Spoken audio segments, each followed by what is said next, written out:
Have you ever felt paralyzed by fear, even when you knew exactly what needed to be done? You're not alone. In today's world, filled with pressure, noise, and constant judgment, courage isn't just rare, it's essential. Of all the Stoic virtues, courage is the one you simply can't fake. You can appear wise, you can act just, you can even pretend to have self-control. But when life throws you into the fire, when you're face to face with real pain, loss, or fear, only courage will carry you through. But don't confuse courage with recklessness. Running into chaos without thinking isn't brave, it's foolish. Courage isn't about never feeling fear. It's about feeling that fear and still choosing what's right. A truly brave person trembles inside, but steps forward anyway. They don't run from the storm, they walk into it, eyes open. In the Stoic view, challenges aren't roadblocks, they're invitations. Each obstacle becomes part of the path.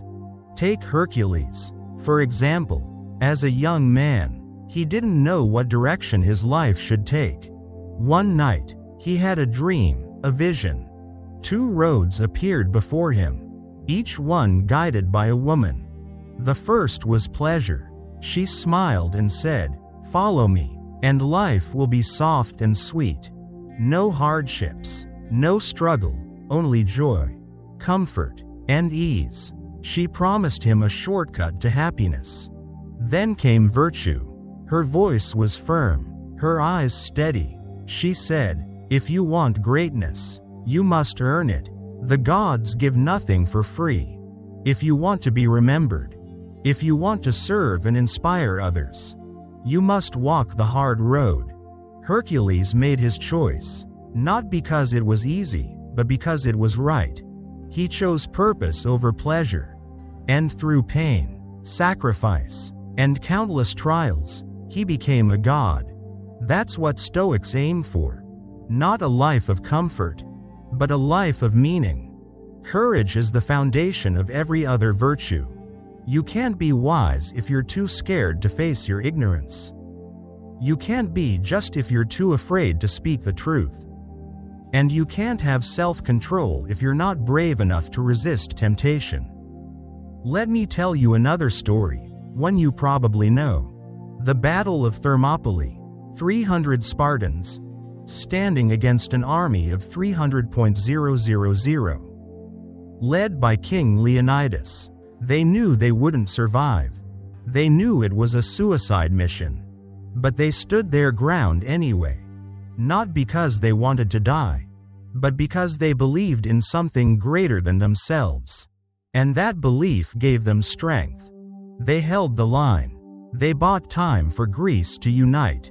And because of their sacrifice, the tide of war turned. They changed the fate of an entire civilization. That is courage. Leonidas, by the way, was said to be descended from Hercules. Both of them, symbols of Stoic bravery. Not fearless, but willing. Not careless, but committed. See, Stoics don't chase danger for the thrill. They don't go looking for pain. But when life asks them to stand up, when something important is on the line, they show up, fully. Because courage is required for everything else. You need courage to admit you were wrong, to face your flaws, to challenge your comfort zone, to keep going when your dream feels impossible, to speak your truth when it's unpopular.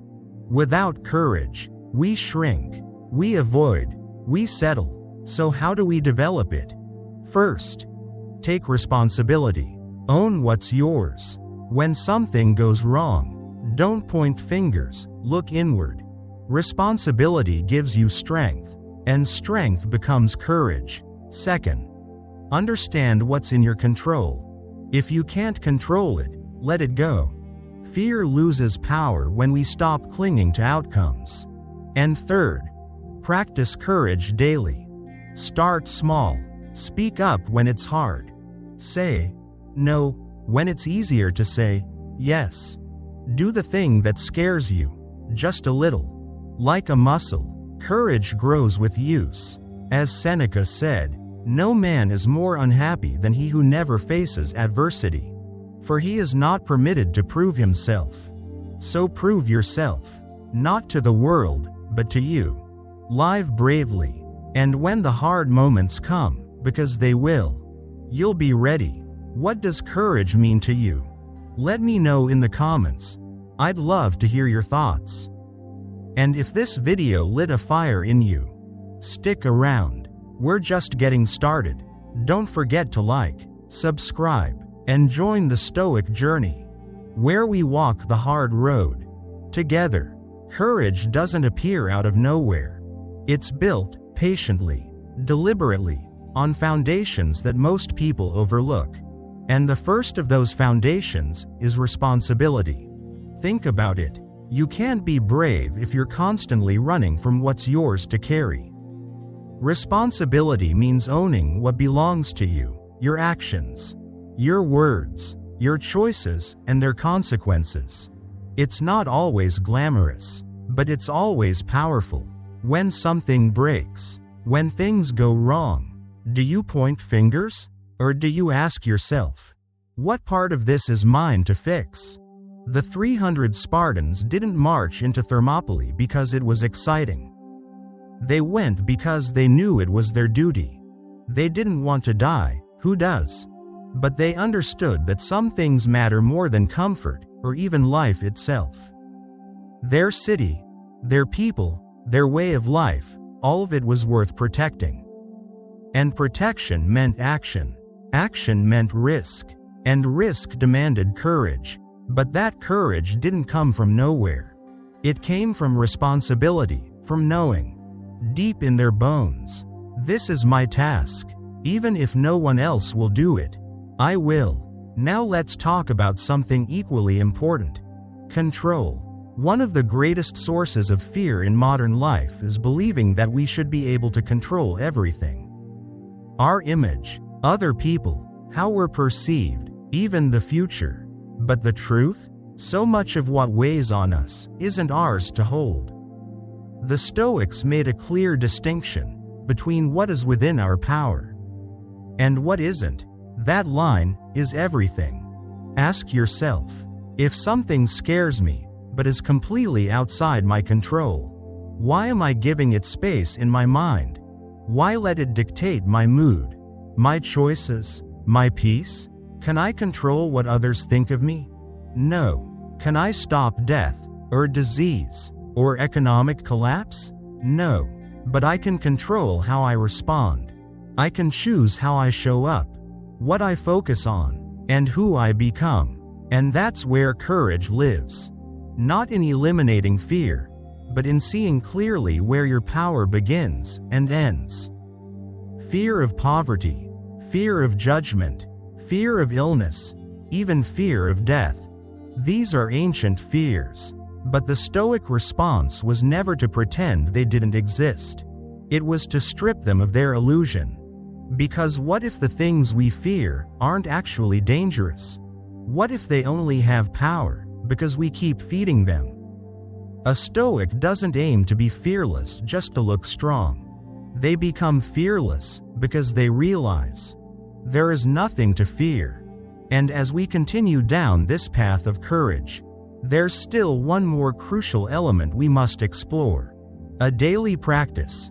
Something that can transform the way we move through discomfort and doubt. 3. Practice courage. Sounds simple, right? But like any strength of character, courage isn't something you have. It's something you build through repetition, through discomfort, through life.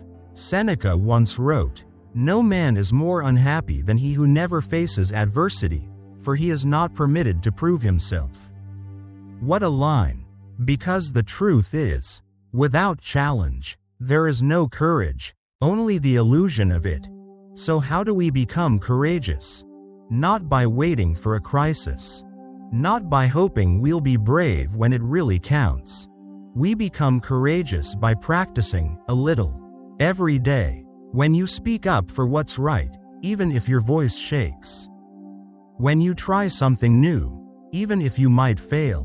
When you stand your ground, even if others disapprove. That's courage. That's you, proving yourself. One moment at a time. You don't have to slay dragons or lead armies into battle. But you do have to face yourself. Step out of the comfort zone that keeps you small. Bit by bit, let bravery become your second skin. Because whether you're ready or not, life will test you. And when that moment comes, you want to meet it prepared. Not perfect, not fearless, but ready. Courage isn't about reckless leaps. It's about wise steps, taken with purpose. It walks hand in hand with prudence, with judgment, with responsibility. It's not blind boldness. It's seeing clearly and choosing to act anyway. So maybe the question is no longer, am I brave? But rather, what small act of courage can I take today? Because that's how transformation begins. And if this message sparked something in you, if you feel called to grow stronger, wiser, more grounded, then stay with us on the Stoic journey. This is just one virtue, one step on the path. There's more to explore, more to practice, more of you to become. So, if you haven't already, hit that like button, subscribe to the channel, and join us for the next chapter in your Stoic evolution. See you in the next video.